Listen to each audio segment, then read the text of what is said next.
Assalamualaikum. Jujur kasihan sekali ya ketika Pak Jokowi dituduh sebagai politik dinasti, kemudian anak-anaknya dituduh memanfaatkan ya bapaknya sebagai presiden. Ya ini dituduh lagi MK memuluskan jalan untuk anak-anak Pak Jokowi memimpin negeri ini menjadi cawapres.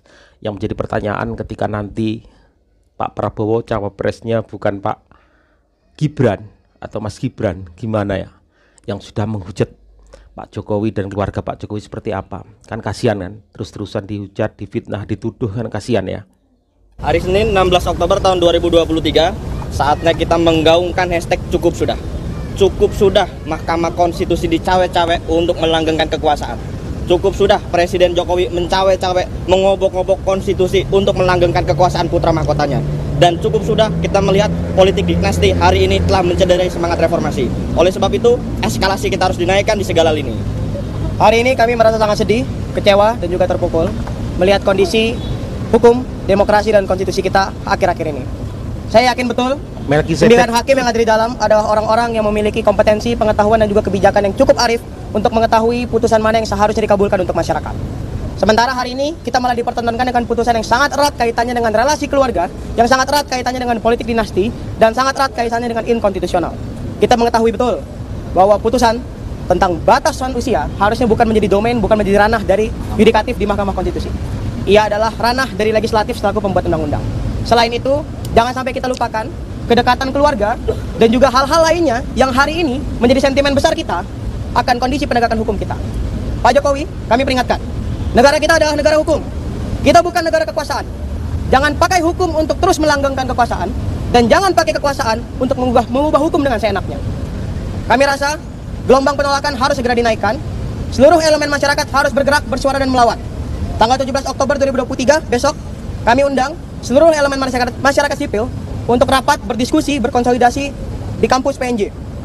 Dan kami pun mengundang seluruh elemen masyarakat sipil untuk menggaungkan penolakan. Silahkan penuhkan jalanan dengan demonstrasi sepanjang tanggal 20 Oktober 2023. Ini kan semacam provokasi teman-teman.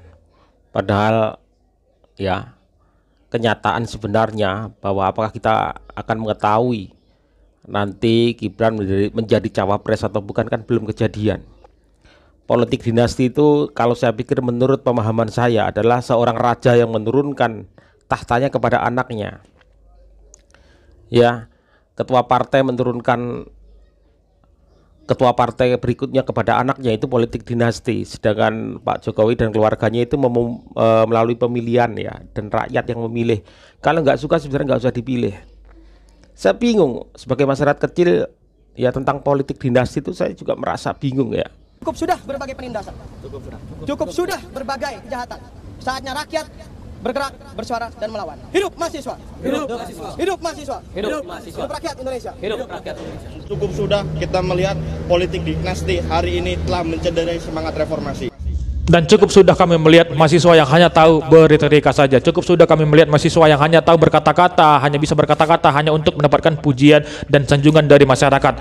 Kami juga cukup sudah melihat mahasiswa yang hanya tahu memanfaatkan keresahan masyarakat dan juga permasalahan yang terjadi di bangsa ini hanya untuk sebuah popularitas belaka. Ya, sebagai seorang mahasiswa seharusnya Anda bisa mempertanggungjawabkan apa yang Anda sampaikan di depan publik itu dengan data dan fakta yang valid. Ya, tidak hanya sekedar mengikuti arus ataupun emosi Anda yang tidak berdasar itu ya. Anda hanya mengikuti emosi Anda belaka saja tanpa mempertimbangkan, tanpa melihat secara objektif ya segala permasalahan yang terjadi di bangsa ini, khususnya masalah dinasti politik. Ketika Anda ditanya apa alasan Anda mengatakan bahwa dinasti politik itu ya telah terjadi di bangsa ini ya dan dilakukan oleh Jokowi dan juga putra mahkotanya, ya tentunya Anda tidak akan bisa menjawab dan mempunyai alasan yang jelas ya dan berdasar ketika Anda ditanya tentang hal itu, karena Anda hanya mengikuti arus pemberitaan yang tentunya itu bertentangan dengan Presiden Joko Widodo dan juga dengan konstitusi ya. Seharusnya kalau Anda itu sebagai seorang mahasiswa ya Anda harus bisa mempertanggungjawabkan apa yang Anda sampaikan, karena kalau tidak ya Anda justrulah orang yang mencederai ya rasionalitas dan juga idealisme itu sendiri ya, bukan ya apa yang Anda sampaikan bahwa dinasti politik itu mencederai semangat reformasi. Justru Anda yang mencederai yang namanya rasionalitas dan juga sebuah idealisme ya, berpikir yang rasional dan juga idealis dan juga objektif ketika Anda tidak bisa mempertanggungjawabkan apa yang Anda sampaikan. Jadilah seorang mahasiswa yang bijak, yang bisa mempertanggungjawabkan apa yang dia sampaikan, ya, tanpa harus menjadi seorang mahasiswa yang dimanfaatkan oleh sekelompok ataupun golongan orang tertentu untuk kepentingannya sendiri. Mahasiswa. Sangkan dengan Ganjar Pranowo, pasti mereka nggak komen, ini yakin saya. Iya lagi, benar lagi. Kalau coba misalnya Ganjar itu bakal dipasangkan dengan Gibran, pasti isu terkait tentang politik dinasti itu nggak akan semenarik ini, gitu. Dan sebenarnya begini teman-teman, kenapa isu ini justru tidak digembar-gemborkan oleh para pendukung Anies? Coba deh, coba cek di pasar ya, pasar politik maksudnya. Berapa persen sih pendukung Anies yang geram dengan putusan MK ini? Hampir nggak banyak. Kenapa? Karena justru mereka merasa diuntungkan dengan peristiwa ini. Karena peristiwa ini dengan sendirinya bisa dengan mudahnya akan menggerus distrust, menimbulkan distrust kepada elektabilitas Presiden Jokowi. Nah itu faktanya. Maka kemudian mereka diam. Pak Anies sendiri dengan tenangnya mengatakan kita hormati putusan pengadilan dan segala macam. Karena ini menguntungkan mereka teman-teman. Ini seakan menjadi ruang bagi mereka untuk berkampanye, menggait masyarakat yang saat ini bimbang gitu. Kok Pak Jokowi begini, kok Presiden begini, kok jadi begini, ya udah saya ke Anies saja deh. Nah itu, suara-suara seperti itu yang akan bisa dimanfaatkan oleh para pendukung Anies dalam hal ini. Nah maka saya ingin katakan begini teman-teman, sebenarnya kalau saya secara pribadi ya saya nggak usah berpikir bahwa saya ini pendukung atau pembenci Presiden Jokowi ya. Saya mau mengatakan begini, saya tahu Presiden Jokowi ini dari lama, mengenallah karakteristik beliau gitu. Saya rasa nggak mungkin beliau mengambil opsi untuk menjatuhkan nama baiknya seperti ini. Nggak mungkin. Ini sangat tidak mungkin. Seperti yang saya bilang kemarin, lebih masuk akal jika Presiden mengorkestrasi gagasan 3 periode atau perpanjangan masa jabatan berkedok pembenahan ekonomi daripada sekedar pecicilan di gedung MK. Itu kemarin saya katakan. Jadi menurut saya teman-teman, yang menarik nanti adalah ketika misalnya faktanya Prabowo misalnya tidak mengambil Gibran sebagai cawapres. Nah, ini orang-orang yang mengambil isu politik dinasti kehilangan apa ya? Kehilangan bahan lah. Kehilangan bahan nih. Dan kayaknya kubu Anies bakal kena prank. Gitu teman-teman. Kira-kira begitu. Tok, hari ini kita menyaksikan bahwa politik dinasti tengah dibangun di negeri ini.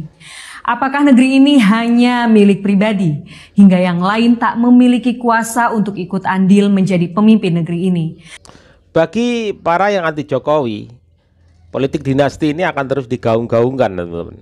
Akan terus digaungkan, ya, untuk membangun narasi bahwa Pak Presiden Jokowi hari ini tengah membangun politik dinasti.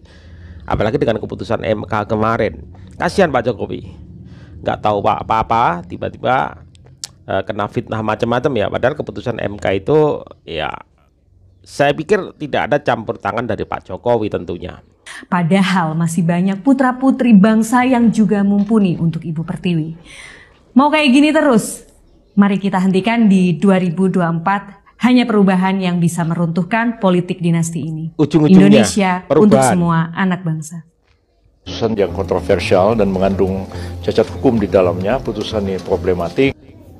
Nah, dengerin lagi ya Prof Yusril bicara apa ya. Menurut saya ini hebat, keren, karena beliau menyampaikan opininya sebagai akademisi. Meskipun sebagai politisi, beliau justru berada dalam posisi mendukung Pak Prabowo, yang tentunya pasti berusaha memenangkan Pak Prabowo. Dan ini juga menarik karena apa? Baru beberapa waktu yang lalu, ya, kader beliau yang juga seorang wamen itu memprovokasi Gibran supaya keluar dari partainya demi mendapat posisi sebagai cawapres. Katanya dia juga akan mundur sebagai kader partai kalau dapat kesempatan jadi cawapres, katanya begitu ya. Nah, ini yang jelas Prof Yusril menyampaikan, meskipun sebagai politikus nanti ketika dia akan rapat di koalisi bersama tim yang ada di koalisi Prabowo, dia akan sampaikan pandangan hukum ini dan mendorong supaya semua pihak secara jernih menimbang. Ya, walaupun katanya karena menurut politik ya kalau kondisi politik ya dia akan mengikuti konsensus.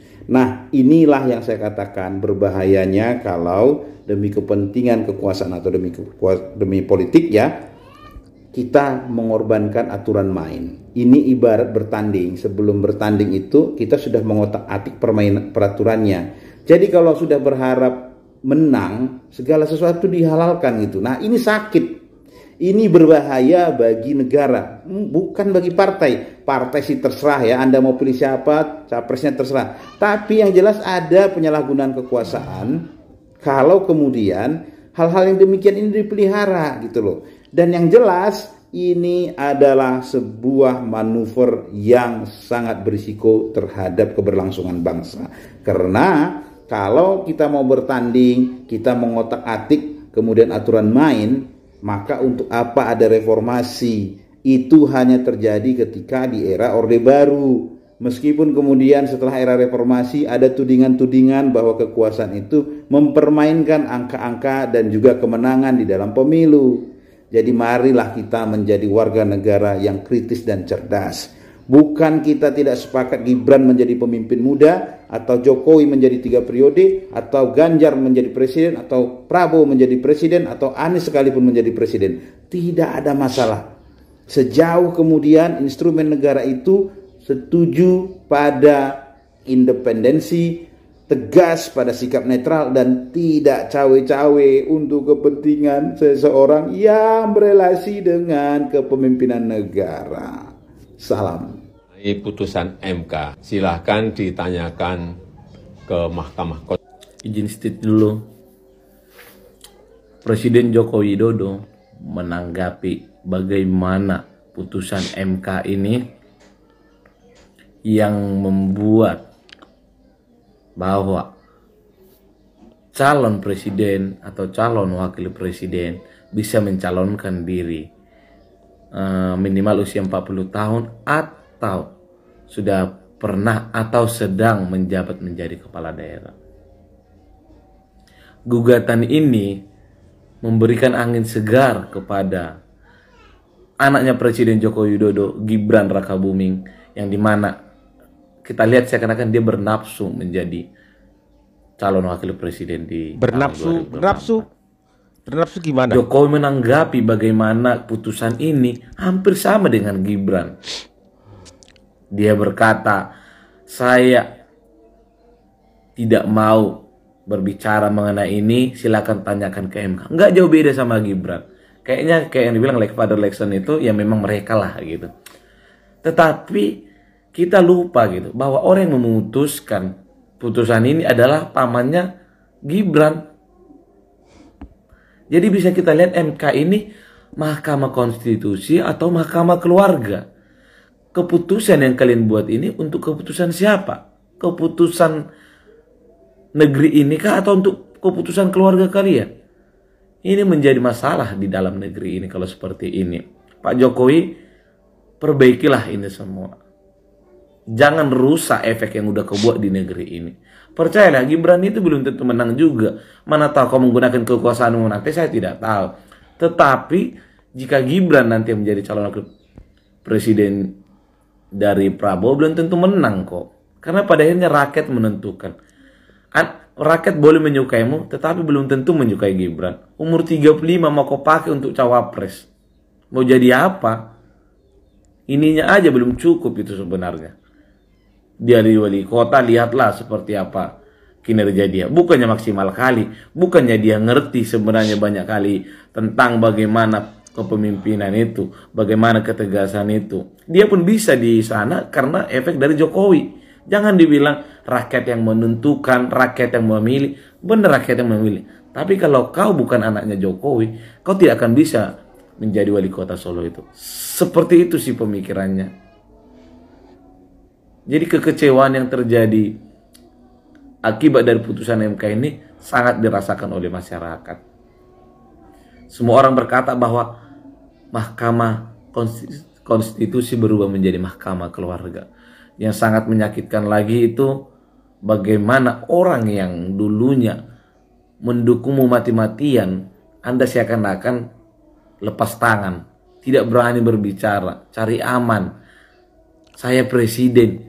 Ya tahu presiden, tapi kami tahu juga Anda kader partai, yang dimana Anda tahu bagaimana aturan partaimu. Bersyukurlah Anda bisa dicalonkan oleh partai yang benar-benar peduli denganmu. Jangan jadi pengkhianat lah.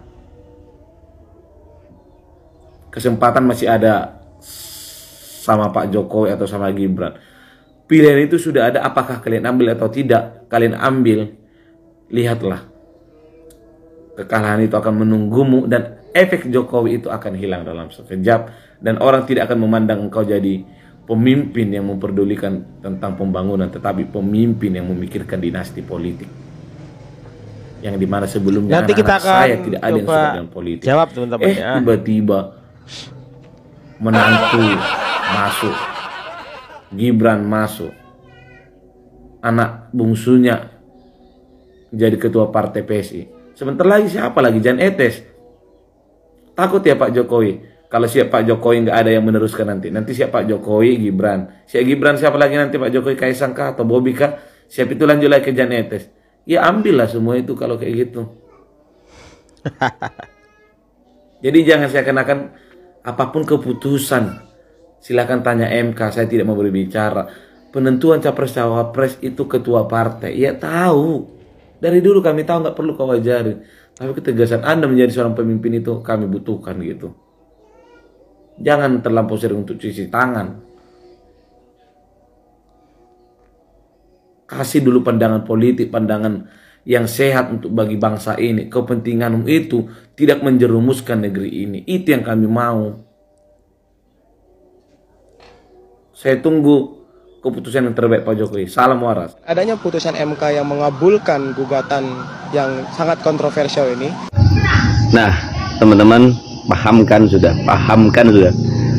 Jadi selama ini mereka melakukan kejahatan tanda kutip itu berkedokan legal, berkedokan resmi. Kenapa? Segala sesuatu mulai dari dulu tuntutan kecurangan Prabowo pemilu sebelumnya, ya kalau nggak puas tuntut aja ke MK. Pokoknya apa-apa disuruh ke MK ya kan. Paham kan? MK punya siapa gitu. Udah, teman-teman mahasiswa, mudah-mudahan kali ini kalian direstui oleh Tuhan dan rakyat Indonesia mendukung kalian sepenuh hati. Jangan pedulikan buzzer-buzzer yang sok-sok menjadi rakyat yang tidak mendukung. Hidup rakyat Indonesia, hidup Indonesia. Nyerocos. Seluruh elemen masyarakat harus bergerak, bersuara dan melawan. Tanggal 17 Oktober. Jokowi nih, kalau ibarat orang main catur itu udah menang. Jadi dia mau melangkah kemanapun dia udah menang kayak gitu. Bayangin nih, dia pasang Gibran kayak gitu. Dia menang ini Mahkamah Konstitusi kemarin kan. Gibran kemungkinan bisa maju, padahal belum maju nih. Mau nggak mau kemungkinan duet Prabowo Ganjar atau duet maut itu bisa terjadi. Karena PDI udah nggak ada pilihan. Ya pasti Prabowo nggak mau kalah lah kayak gitu. Kalau nggak dikasih ya otomatis Gibran diambil, dijadiin wakilnya Prabowo kayak gitu. Kalau masih nggak terjadi lagi, ya paling banter ya, ini paling langkah terakhir ya mahasiswa demo nih, seperti yang tadi suruh demo. Ketika udah demo ntar chaos. Kalau udah chaos itu biasanya terjadi penundaan pemilu. Nah kalau udah terjadi yang namanya penundaan pemilu ya mau digimanain lagi, Jokowi lagi megang. Emang the best Bapak Jokowi. Bebas, luar biasa, keren, top Marco top, luar biasa. enak sekali ya berasumsi itu. Ya, semoga nggak jadilah penundaan pemilu, biar Anies menang. Ujung-ujungnya menggaungkan hashtag cukup sudah. Mas mahasiswa, sama itu gimana tuh? Orang MK yang memutuskan Pak Jokowi mbok salah nih, memang punya bukti kalau 9 hakim di MK itu dipresur sama Pak Jokowi, ditekan sama Pak Jokowi untuk memuluskan anaknya atau memuluskan putusan yang di bawah 40 tahun itu bisa diizinkan menjadi capres-cawapres. Ada bukti. Kalian mahasiswa, belajarlah berbicara dengan fakta yang berdasarkan hukum yang nyata, dan fakta nyata, bukan karena dugaan, bukan karena prasangka, bukan karena berita. Belajarlah jadi mahasiswa yang membawa informasi yang akurat. Itu loh. Aku yo mahasiswa bro, yo tahu gawe alma mater kuning ngono aku iku. Ya, tapi gak ngawur seperti itu. Pertama. Yang kedua, dinasti politik. Bukan hanya Pak Jokowi aja. Terus memangnya yang nyodor-nyodorkan Gibran, nyodor-nyodorkan Kaisang, Pak Jokowi. Sekali lagi, jangan bermain prasangka, dugaan, informasi yang legal formalnya patut dipertanyakan. Nih. Masyarakat itu yang meminta itu masyarakat. Bahkan ada yang sama mengajukan pengujian, diuji juga sudah di MK. Kalau udah nggak percaya sama institusi negara ini, sama mau percaya sama siapa? Pada teman-teman kalian, pada organisasi kalian. Bukan begitulah. Bukan begitu, jangan begitu. Ya. Jadilah mahasiswa yang betul-betul menjadi sosok calon intelektual yang bisa dipercaya, bisa diandalkan, membela rakyat. Jangan membela golongan. Kesan kalian itu membela golongan. Kesan kalian mendapatkan bayaran. Kalau Anda berprasangka, apakah saya salah juga kalau saya berprasangka? Boleh Kenapa? saja. Objektif. Boleh saja. Gitu Semua loh. bebas Katanya, berprasangka. Kabar burung, dugaan, prasangka, wes mbok blow up gak karu-karuan. Ya. Yang menyatakan sikap cukup sudah. Nah kalau caramu seperti itu, saya ya cukup sudah, gak percaya mahasiswa gitu. Saya lebih mampu kok dari kalian semua. Itu aja. Ngapain? Nggih. Untuk itu saya mendukung setiap aksi sampean itu mendukung. Karena saya juga pernah pakai alma mater seperti itu, tukang turun jalan juga dulu. Tapi nggak seperti itulah, gitu loh. Kumpulkan data dulu. Begitu terkumpul real, nyata informasinya A1 akurat baru. Jangan dugaan nggak ada buktinya, aduh nanti kemaluan sendiri. Apa kemaluan nih? Nanti kisinan dewe gitu loh. Ya, para mas-mas, adik-adik saya calon apa namanya pemegang negara ini gitu. Jadi jadilah mahasiswa atau calon-calon pemegang negara ini yang arif dan bijaksana. Belajar yang arif dan bijaksana. Kalau mentalnya sudah terbeli, nanti jadi pejabat pun bakal terbeli juga. Oleh karena itu, belajarlah dari sosok yang idealis, membela negara ini, membela mahasiswa, kepentingan mahasiswa, berjuang untuk rakyat. Kalau bisa, nggak bisa, belajar saja. Karena dengan keahlian kalian itu sama artinya mengisi kemerdekaan ini, mengajak maju negara ini. Nggak harus turun ke jalan. Oke, sekali lagi, saya mendukung aksi-aksi mahasiswa dengan catatan objektif, faktual. Salam dari Kakang Penghuni Sor Sawo Bakul Kembang. Kita bebas berasumsi, berpendapat dengan pikiran kita masing-masing. Kita bebas. Bahkan ketika mahasiswa mengatakan bahwa dengan adanya ini, MK memutuskan ini, berarti politik dinasti. Kita sebagai rakyat juga bebas juga berasumsi kan. Bebas, kita juga bisa berasumsi. Datanya dari mana? Ya kan? Jangan asal tuduh, kumpulkan data dulu. Ya kan? Jangan asal ada berita, ada kabar. Ya kan, kalian terus menganalisa. Jangan ketika ada keputusan A, kalian terus mengambil kesimpulan B, pasti B. Jangan. Namanya mahasiswa harus cerdas, kumpulin data. Ya, apakah itu kebenaran yang mutlak? Ya, apakah tuduhan-tuduhan kalian itu benar? Apakah datanya ada? Itu baru intelektual. Ya kan, semua orang bisa berpendapat apapun dan kita semua juga bebas berpendapat. Saya pikir juga kasihan Pak Jokowi ya. Menjadi seorang Jokowi itu menjadi sangat rumit, teman-teman. Menjadi presiden itu menjadi sangat rumit. Kalau diam saja dibilang nanti nggak mengeluarkan suara. Kalau mengeluarkan suara dibilang nggak netral. Kalau membela A kemudian lari ke B, dibilang berdiri di dua kaki. Bagaimana pula presiden adalah bapak kita semua.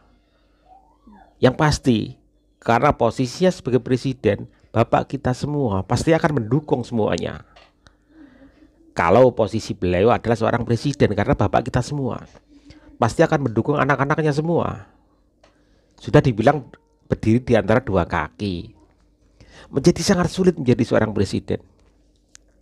Ya kan, ntar kalau mengambil keputusan A, ya kemudian diasumsikan B, ya bagaimana? Untuk itu kita harus menjadi seorang yang lebih cerdas, ya teman-teman. Kita menuduhkan sesuatu, kumpulin data dulu, kumpulin data-data yang valid, kemudian baru diungkapkan. Jangan-jangan belum terjadi sudah berasumsi kemana-mana. Negara kita akan susah maju dengan mahasiswa-mahasiswa seperti ini. Karena pikirannya sudah negatif terus, ujung-ujungnya demo. Bahkan tadi ada yang bilang juga, nanti kalau demo, mahasiswa demo, ntar chaos, maka akan ada pengunduran pemilu. Presidennya akan tetap Jokowi. Kalian bebas berasumsi. Kita juga bebas berasumsi. Jadi tolonglah teman-teman. Nanti kalau ketika Gibran tidak dicawapreskan Prabowo, kalian akan malu sendiri. Berarti tuduhan-tuduhan kalian selama ini mentah dan tidak terjadi. Makanya kita tunggu nanti siapa sebenarnya cawapres dari Prabowo. Kita tunggu aja 1-2 hari lagi. 1 atau 2 hari ini ya, kita tunggu aja. Ya. Jadi jangan mendahului kerso. Artinya mendahului kehendak Tuhan. Padahal itu belum terjadi sudah kalian dului, berpikir macam-macam. Ya. Jadi teman-teman berpikir cerdas, berpikir waras. Assalamualaikum warahmatullahi wabarakatuh.